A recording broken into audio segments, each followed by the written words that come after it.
So hypertrophic cardiomyopathy is one of the more common conditions that we see in cats affecting their heart.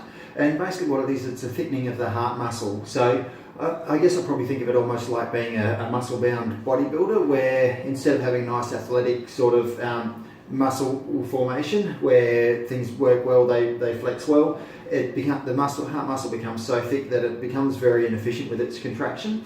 So we basically start off with a nice normal sort of heart, and as the condition develops, we basically get a thicker and thicker heart muscle, and we end up with a smaller heart chamber. So we end up with less blood volume actually getting pumped with each contraction because of the decreased volume of the chambers, but also because the muscle isn't contracting effectively, it's also not emptying those chambers very well. And this is the main cause of that aortic thromboembolism that I discussed in an earlier video. Because the blood's not circulating well, it's a bit sluggish, we end up getting some platelet clumping, and that platelet clumping contributes to a clot formation, and that clot then can break off and head down the aorta and cause problems where the aorta branches off to the femoral arteries.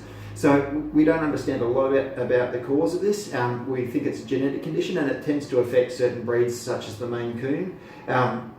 But yeah, at the moment there's really not a lot we can do to prevent this, and it's a very difficult one for us to really know that this condition is developing, because we basically don't hear any changes to the heart sounds until we get quite advanced disease. So the heart sounds are quite normal because it's not creating a leaky valve, we're just getting an inefficient pumping, and a lot of cats compensate for that very well until they develop a blood clot, or until the heart becomes so inefficient that they develop signs of heart failure.